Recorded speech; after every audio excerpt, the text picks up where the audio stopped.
সারা দেশে চলছে operation devil hunt, অর্ধ শতাধিক আটক। বেগম রোকেয়া বিশ্ববিদ্যালয়ের নাম পরিবর্তন নিয়ে বিভক্তি, শাটডাউন কর্মসূচি প্রতিহতের ঘোষণা। দিনাজপুরের আলু সংরক্ষণের দাম বৃদ্ধির প্রতিবাদে কৃষকদের বিক্ষোভ।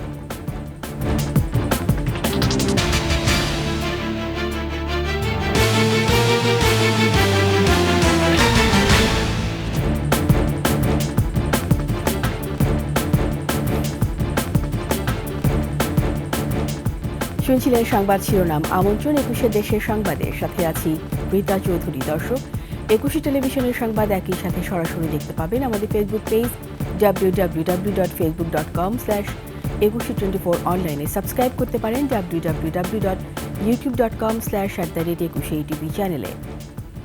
সারা দেশে চলছে অপারেশন ডেভিল হান্ট। পঞ্চম দিনে বিভিন্ন জায়গায় অভিযান চালিয়ে গ্রেপ্তার করা হয়েছে নিষিদ্ধ ছাত্রলীগ সহ আওয়ামী লীগের নেতা কর্মী সহ অন্যান্য অপরাধীদের।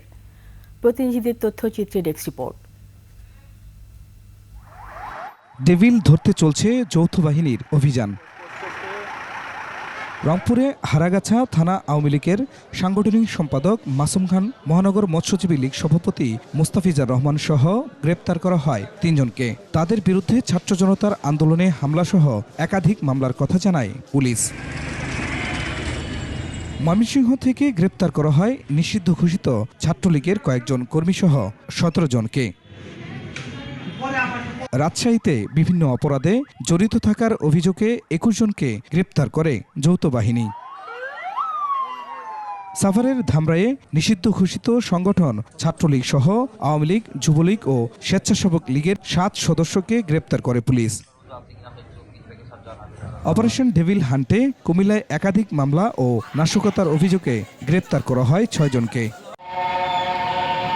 টাঙ্গাইলে অভিযান চালায় যৌথ বাহিনীর ২৮টি টিম। ছাত্র জনতার আন্দোলনে হামলা ও নাশকতার অভিযোগে গ্রেপ্তার করা হয় ১২ জনকে। পাবনায় গ্রেপ্তার করা হয় ২ জনকে। খুরশিদ আলম, ডেস্ক রিপোর্ট, ২১শে টেলিভিশন। বেগম রোকেয়া বিশ্ববিদ্যালয়ের নাম পরিবর্তন করে প্রতিষ্ঠাকালীন নাম রংপুর বিশ্ববিদ্যালয় পুনর্বহাল করার দাবিতে কমপ্লিট শাটডাউন কর্মসূচি ঘোষণাকে কেন্দ্র করে শিক্ষার্থীদের মাঝে বিভক্তি দেখা দিয়েছে, যার প্রভাব পড়েছে সাবেক শিক্ষার্থী, রাজনৈতিক দলসহ সাধারণ মানুষের মাঝে। এরই মধ্যে শাটডাউন কর্মসূচির বিপরীতে পাল্টা প্রতিরোধ ও আন্দোলনের ঘোষণা দেওয়া হয়েছে। এতে বিশ্ববিদ্যালয় সহ নগরীতে দেখা দিয়েছে উত্তেজনা। লিয়াকত আলী বাদলের তথ্যছবিতে আরও জানাচ্ছেন ইউসুফ হাসান নাইম। পরিবর্তন নয়, চাই বিশ্ববিদ্যালয়ের প্রতিষ্ঠাকালীন রংপুর বিশ্ববিদ্যালয় নামটির পুনর্বহাল। ১০ ফেব্রুয়ারি বেগম রোকেয়া বিশ্ববিদ্যালয়ের সংবাদ সম্মেলনে বৈষম্য বিরোধী ছাত্র আন্দোলনের নেতারা নাম পরিবর্তনের দাবিতে ৭ কর্মদিবসের আলটিমেটাম দেন। অন্যথায় কমপ্লিট শাটডাউন কর্মসূচির ঘোষণা দেয় তারা। যে শিক্ষার্থীদের যে প্রাণের দাবি রংপুর বিশ্ববিদ্যালয় নামটি পুনর্বহাল, আমরা সেই দাবিটি পৌঁছে দিয়েছি। তাদের দাবি ২০০৮ সালে তত্ত্বাবধায়ক সরকারের আমলে রংপুর বিশ্ববিদ্যালয় হিসেবে যাত্রা শুরু হলেও ফ্যাসিস্ট শেখ হাসিনা নিজেকে বিশ্ববিদ্যালয়ের প্রতিষ্ঠাতা দাবি করতে রাজনৈতিক উদ্দেশ্যে বিশ্ববিদ্যালয়ের নাম পরিবর্তন করে বেগম রোকেয়া বিশ্ববিদ্যালয় রাখার ঘোষণা দেন। ফ্যাসিস্ট সরকার জাস্ট হচ্ছে শুধু বিশ্ববিদ্যালয়ে প্রতিষ্ঠার ক্রেডিট নেয়ার জন্যই এই বিশ্ববিদ্যালয়ের নাম পরিবর্তন করে। আমরা এই বিশ্ববিদ্যালয়ের নাম পরিবর্তন চাইনি, আমরা চেয়েছি পুনর্বহাল। বেগম রোকেয়া কলেজ আছে এরকম করে আমাদেরকে বলে, আমরা এখানে লজ্জার সম্মুখীন হই। তবে শিক্ষার্থীদের একটি বড় অংশ বেগম রোকেয়া বিশ্ববিদ্যালয়ের নাম বহাল রাখার পক্ষে। তাদের দাবি, এতদিন পর নাম পরিবর্তন হলে শিক্ষাক্ষেত্রে নানা জটিলতায় পড়তে হবে তাদের। আমি বেগম রোকেয়া বিশ্ববিদ্যালয় রংপুর যে বর্তমান নাম আছে, আমি সেটাকেই সমর্থন করি। অধিকাংশ শিক্ষার্থী চায় না যে এখানকার নাম পরিবর্তন হোক। ভার্সিটির স্টুডেন্টরা যখন ভালো জায়গায় যাবে, ভার্সিটির নাম এমনি রিপ্রেজেন্ট হবে। সেই জায়গায় বেগম রোকেয়া ইউনিভার্সিটি থাক, এটার জন্য আসলে রংপুর বিশ্ববিদ্যালয় করতে হবে, না হলে শাটডাউন দেওয়া হবে।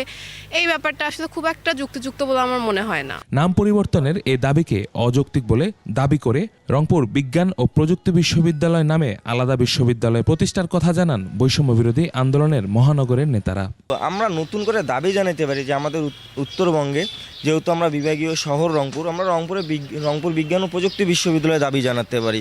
মুসলিম মহিলাদের আলোর পথে নিয়ে আসার জন্য সে যে কষ্ট করছে, সে পরিশ্রম করছে, হ্যাঁ, এটা তো অকল্পনীয়। অথচ তার নামে বাংলাদেশে কোনো কিছুই হয়নি। সেখানে একটা বাংলাদেশে একটা ইউনিভার্সিটি নামছে, এটা তো একটা ভালো জিনিস এবং এইটা তো হচ্ছে আমাদের গর্বের বিষয়। এইটার সঙ্গে রাজনীতি যুক্ত করার তো কোনো কারণ নাই। নাম পরিবর্তন সহ যে কোনো অপচেষ্টার বিরুদ্ধে কঠোর আন্দোলনে যাবার ঘোষণা দিয়েছেন সাবেক ছাত্রনেতা ও শিক্ষার্থীরা। যদি তারা এটাকে চ্যালেঞ্জ করে তৎকালীন রংপুর বিশ্ববিদ্যালয় প্রতিষ্ঠার জন্য যারা লড়াই সংগ্রাম করেছে তাদের সাথে নিয়ে আমরা জোরালো আন্দোলন করে তুলব। এ বিষয়ে উপাচার্য অধ্যাপক ডক্টর শওকত আলী কোনো মন্তব্য করেননি। Yusuf Hasan Naim, 21 television. July August আন্দোলনে জাহাঙ্গীরনগর বিশ্ববিদ্যালয়ের সাধারণ শিক্ষার্থী সহ সাংবাদিকদের উপর হামলার অভিযোগে আশুলিয়া থানায় মামলা করা হয়েছে। বুধবার রাতে বিশ্ববিদ্যালয়ের শাখা ছাত্রদলের পক্ষ থেকে সংগঠনের আহ্বায়ক কমিটির সদস্য 46 ব্যাচের ছাত্র ফেরদৌস আলম বাদী হয়ে মামলাটি দায়ের করেন। মামলায় গত 14 থেকে 17 জুলাই বিশ্ববিদ্যালয়ের সাধারণ শিক্ষার্থী সহ সাংবাদিকদের হামলার বিভিন্ন তথ্য প্রমাণের ভিত্তিতে জড়িত থাকার অভিযোগে ছাত্রলীগের 178 নেতা কর্মী ও অজ্ঞাত 4 জনকে আসামি করা হয়।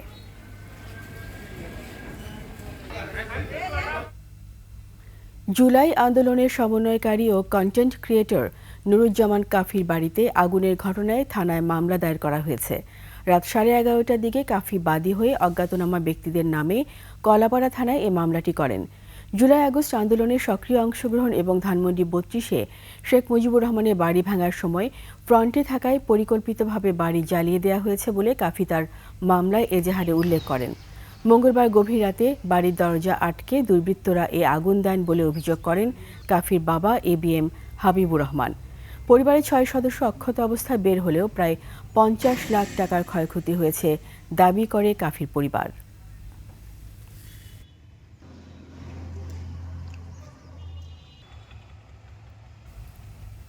এখনও ধরাছোঁয়ার বাইরে নরসিংদী জেলা কারাগার থেকে পালিয়ে যাওয়া 184 জন কয়েদি। উদ্ধার হয়নি লুট হওয়া আগ্নেয়াস্ত্রসহ 6,000-এরও বেশি গুলি। আতঙ্কে আছেন সাধারণ মানুষ। দ্রুত সময়ের মধ্যে পালিয়ে থাকা কয়েদিদের গ্রেপ্তার সহ অস্ত্র উদ্ধারে আশ্বাস পুলিশের। নরসিংদীর প্রতিনিধি মাখন দাসের তথ্যচিত্রে ডেস্ক রিপোর্ট। হাসিনা বিরোধী ছাত্র জনতার বিক্ষোভের সময় 19 জুলাই নরসিংদী জেলা কারাগারে ভাঙচুর ও আগুন দেয়া হয়। এ সময় কারাগার থেকে পালিয়ে যায় 826 জন কয়েদি। লুট করা হয় 85টি আগ্নেয়াস্ত্র ও 7,000-এর বেশি গোলাবারুদ। অন্তর্বর্তী সরকার ক্ষমতা গ্রহণের পর পলাতক বন্দীদের মধ্যে অনেকে আত্মসমর্পণ করে। গ্রেফতারও হয় বেশ কয়েকজন। তবু এখনও ধরাছোঁয়ার বাইরে রয়েছেন 184 জন কয়েদি। লুট হওয়া 56টি অস্ত্র উদ্ধার করা গেলেও এখনও উদ্ধার হয়নি 29টি আগ্নেয়াস্ত্র ও 5,000-এর বেশি গুলি। লুট হওয়া অস্ত্র সহ কয়েদিরা বাইরে থাকায় আতঙ্ক বিরাজ করছে জনমনে। বিভিন্ন জায়গায় অস্ত্র হাত বদল করছে, এগুলি বিভিন্ন জায়গায় মার্ডার ফার্ডার যা কিছু হইতেছে, সিরিয়াল কিলিং এগুলো হইতেছে, অবশ্যই অস্ত্রের কারণেই হচ্ছে। অস্ত্র নিয়ে যে ধরনের গোলাগুলি হচ্ছে, মানুষ মারা যাচ্ছে, আমাদের একটা সন্দেহ যে ওই যে চুরি যাওয়া অস্ত্রগুলা বা লুট হওয়া অস্ত্রগুলা ওইগুলা দিয়ে এইগুলা করতেছে। এবং অন্যান্য আইনশৃঙ্খলা বাহিনীর সদস্যদেরকে যৌথ বাহিনী আছে, সেনাবাহিনীর লোকজন আছে, তারা যদি সক্রিয় হয়, ভালোভাবে সক্রিয় হয়, তাহলে ইনশাল্লাহ এই বাকি এই আসামিদের গ্রেপ্তার হবে। দ্রুত পলাতকদের গ্রেফতারের আশা জেল সুপারের। আমরা তালিকাটা বের করার কাজ করছি। জেলা প্রশাসন, আমাদের জেলা দারাজত মহোদয় এটা নিয়ে তৎপর আছে। আর পুলিশ সুপার জানান, পলাতকদের গ্রেফতারের পাশাপাশি অস্ত্রের সন্ধান করছেন তারা। আমাদের বাংলাদেশ পুলিশ সহ বিভিন্ন আইনশৃঙ্খলা বাহিনীর সদস্যরা নিয়মিতভাবে বিভিন্ন তথ্যের ভিত্তিতে আমরা কাজ করে যাচ্ছি। গত 5 মাসে নরসিংদীতে গুলি করে হত্যার ঘটনা বেড়ে গেছে। তাই বাইরে থাকা কয়েদিদের গ্রেফতার সহ অস্ত্র উদ্ধার করা না গেলে নৃশংসতা আরও বাড়বে বলে আশঙ্কা স্থানীয়দের। মহিমা পলি, ডেস্ক রিপোর্ট, 21 টেলিভিশন। ভোলার দৌলতখানে 5 দিন পরও কবর থেকে চুরি হওয়া 2 নারীর কঙ্কালের কোনো হদিস পাওয়া যায়নি। থানায় কোনো অভিযোগও করেনি ভুক্তভোগীর পরিবার। এদিকে গোপালগঞ্জে কোটালীপাড়ায় 3টি লাশ চুরি ঘটনায় 2 জনকে আটক করা হয়েছে। ভোলা ও গোপালগঞ্জ প্রতিনিধি তথ্য ছবিতে দেখুন ডেস্ক রিপোর্ট। শনিবার রাতে ভোলার দৌলতখান উপজেলার জয়নগর মীরবাড়ির পারিবারিক গোরস্থানের 5টি কবর খুঁড়ে 2 নারীর কঙ্কাল নিয়ে যায় দুর্বৃত্তরা। তাদের মধ্যে শাহনাজ বেগম 1 বছর আগে এবং বিবি হাজেরা 9 মাস আগে মারা যান। এ ঘটনায় এলাকায় চাঞ্চল্যের সৃষ্টি হলেও ভুক্তভোগী পরিবারের পক্ষ থেকে থানায় কোনো অভিযোগ দেয়া হয়নি। ছোট ছোট বাচ্চারা আছে, যাও মার কবরটা চাইতে, তাও চাইতে পারবো না। আমরা কোনো লাশের কোনো খোঁজ খবর পাই না। চোরেরা আমার মার লাশ লয়ে গেছে, লাশ লয়ে গেছে মতন আমরা বিচার চাই। কবর পাহারা দিতে হয় এখন আমাদেরকে রাত্রে হলে। পুলিশে আসছে, আইসা তদন্ত করে গেছে, এই পর্যন্ত আর কোনো হদিস পাইলাম না। থানায় ভুক্তভোগী কোনো পরিবার এখন পর্যন্ত অভিযোগ দেয় নাই, কোনো বিড়ি করে নাই, কোনো মামলা দায়ের করে নাই। তারপরে আমাদের নজরে আছে, আমরা বিষয়টা তদন্ত করে দেখতেছি। এর আগে 4 ফেব্রুয়ারি রাতে গোপালগঞ্জের কোটালীপাড়ার পশ্চিম চিত্রাপাড়া কবরস্থানে 6টি কবর খুঁড়ে 3টি মরদেহ নিয়ে যায় দুর্বৃত্তরা। এ ঘটনায় স্বজনরা মামলা করলে 2 জনকে আটক করে পুলিশ। সন্তান হিসাবে আমি একটু দাবি করি যে আমার বাবার কঙ্কালটা যেভাবে চুরি হয়েছে, এরকম যেন আর কোনো বাবার বা আর কোনো মানুষের যেন চুরি। কবর থেকে লাশ উত্তোলন করা মানে এটা আমাদের জন্য একটা মর্মান্তিক এবং সত্য হৃদয় বিদারক। আমরা চাই পুরো মুসলিম উম্মার পক্ষ থেকে, মুসলিমদের পক্ষ থেকে যাতে এর সুষ্ঠু বিচার হয়। চুরি হওয়া লাশের মধ্যে স্থানীয় ইউপি সদস্য লিয়াকত আলী 9 মাস আগে, চাঁদ মিয়া 4 মাস আগে এবং মুকুল মিয়া 2.5 মাস আগে মারা যান। সমর ইসলাম, ডেস্ক রিপোর্ট, 21 টেলিভিশন। ভোলায় গরু চুরির অভিযোগে গণপিটুনিতে 2 জন নিহত হয়েছে। স্থানীয়রা জানান, গভীর রাতে ভোলার তজুমুদ্দিন উপজেলার ভুঁইয়া বাড়িতে গরু চুরি করতে গিয়ে গণপিটুনির শিকার হন নয়ন ও আমির হোসেন। তারা দীর্ঘদিন বিভিন্ন এলাকায় চুরি ও ডাকাতি করে আসছিল বলেও অভিযোগ স্থানীয়দের।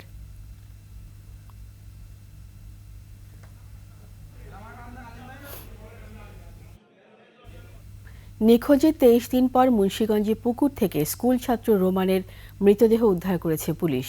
দুপুরে শ্রীনগরের ছয়গাঁও গ্রামের পুকুর থেকে তার বস্তাবন্দি মৃতদেহ উদ্ধার করা হয়। এর পরপরই অভিযুক্ত আসামি সিয়াম ওরফে জিহাদের বাড়ি ভাঙচুর ও আগুন দেয় বিক্ষুব্ধরা। রোমানের পরিবারের অভিযোগ, হত্যার পর মরদেহটি গুম করার উদ্দেশ্যে পুকুরে ফেলে দেয় হত্যাকারীরা।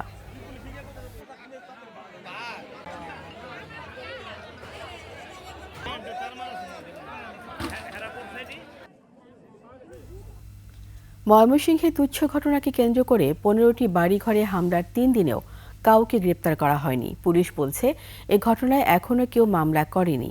গেল মঙ্গলবার সন্ধ্যায় টেবিলে বসা এবং সালাম দেয়া নিয়ে মৃদুল কর ও শুভ্রর মধ্যে ঝগড়ার এক পর্যায়ে মারধরের ঘটনা ঘটে।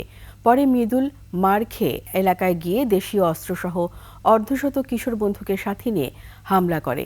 এ সময় 15টি বাড়িঘরে ভাঙচুর চালানো হয়।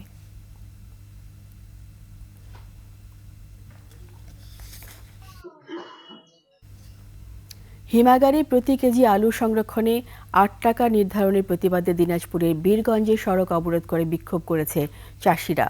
দুপুরে বীরগঞ্জ থানার সামনে দিনাজপুর ঠাকুরগাঁও সড়কে প্রতিবাদ সমাবেশ করে তারা। কৃষকরা রাস্তায় আলু ফেলে সড়ক অবরোধ করে। তাদের দাবি, গত বছরের তুলনায় এবার হিমাগারে আলু সংরক্ষণে 3 টাকা বাড়িয়ে 8 টাকা করা হয়েছে। প্রায় 1 ঘন্টা পর প্রশাসনের আশ্বাসে অবরোধ তুলে নেন তারা।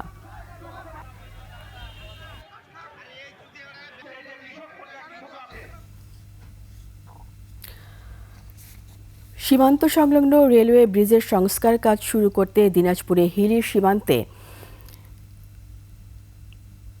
বিজিবি ও বিএসএফের পতাকা বৈঠক হয়েছে।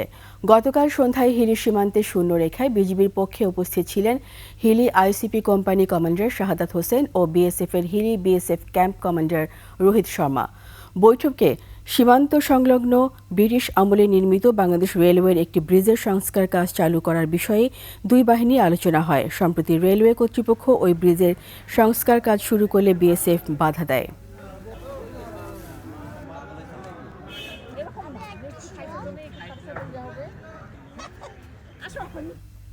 আর্জেন্টিনা থেকে আমদানি করা 52,500 টন গম নিয়ে চট্টগ্রাম বন্দরে ভিড়েছে একটি জাহাজ। সকালে এমভি ইন্ডিগো ওমেগা নামের জাহাজটি চট্টগ্রাম বন্দরের বহির্নোঙরে নোঙর করে। বন্দর সংশ্লিষ্টরা জানান, জাহাজে থাকা গমের নমুনা পরীক্ষা শেষে খালাস করা হবে। এজন্য প্রয়োজনীয় উদ্যোগ নেওয়া হয়েছে বলেও জানান তারা।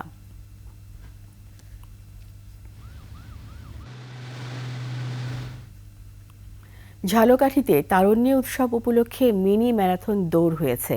সকালে জেলা প্রশাসক কার্যালয়ের সামনে থেকে দৌড় শুরু হয়, শেষ হয় কলেজ মোড়ে। এতে 2 শতাধিক প্রতিযোগিতায় অংশ নেন। এদিকে বসন্ত বরণ উপলক্ষে দিনাজপুরে হিলিতে নারী উদ্যোক্তাদের আয়োজনে পিঠা উৎসব হয়েছে। উৎসবে প্রায় 50 রকমের পিঠার আয়োজন করা হয়। নওগাঁর রানীনগরে হাতের কাছে থাকা সহজলভ্য পুষ্টিগুণ সম্পন্ন খাবারের বিষয়ে দিনব্যাপী মেলা হয়েছে।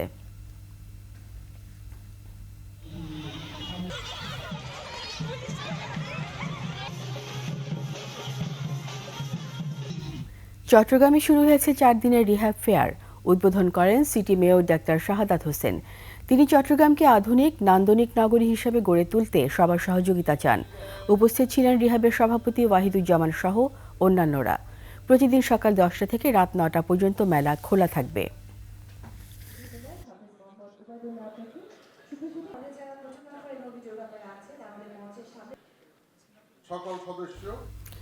ভাষা শহীদ দিবস সহ ফেব্রুয়ারি জুড়ে বিভিন্ন অনুষ্ঠান ঘিরে দেশের বিভিন্ন জায়গায় জায়গায় ব্যস্ত সময় পার করছেন ফুল চাষিরা।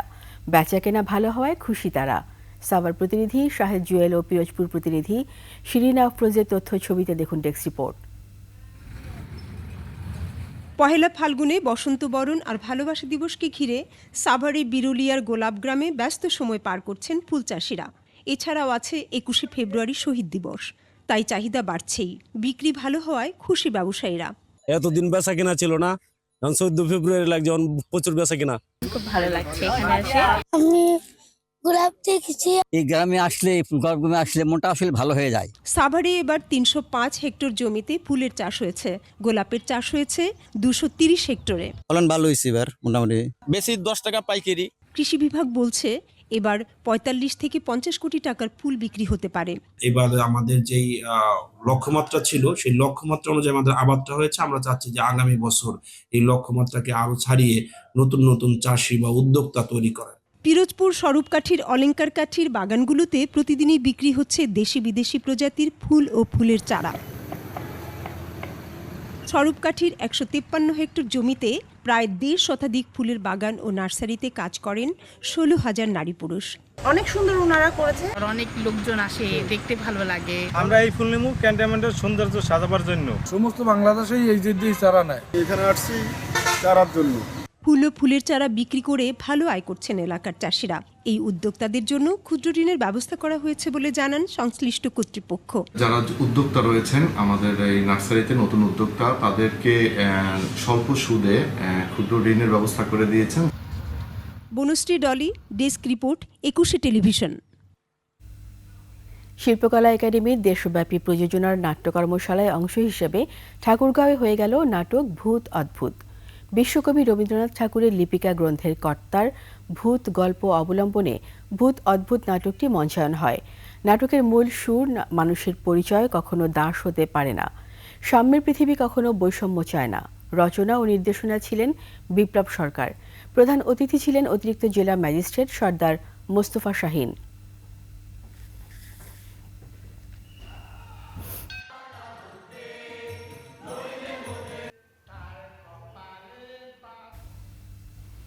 এরই সাথে শেষ করছি 21শে দেশের সংবাদ। যাবার আগে সংবাদ শিরোনামগুলো আরও একবার। সারা দেশে চলছে অপারেশন ডেভিল হান্ট, 1/2 শতাধিক আটক। বেগম রোকেয়া বিশ্ববিদ্যালয় নাম পরিবর্তন নিয়ে বিভক্তি, শাটডাউন কর্মসূচি প্রতিহতের ঘোষণা। দিনাজপুরে আলু সংরক্ষণের দাম বৃদ্ধির প্রতিবাদে কৃষকদের বিক্ষোভ।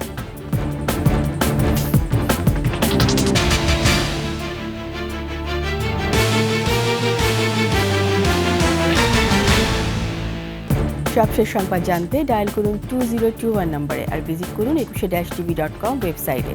ফেসবুকে ভিজিট করতে পারেন www.facebook.com/2124 অনলাইনে সাবস্ক্রাইব করতে পারেন www.youtube.com/@21utv চ্যানেলে। এতক্ষণ সঙ্গে থাকার জন্য সবাইকে ধন্যবাদ। পরবর্তী সংবাদ সন্ধ্যা 7টায় দেখার আমন্ত্রণ রইল। 21-এর সাথেই থাকুন।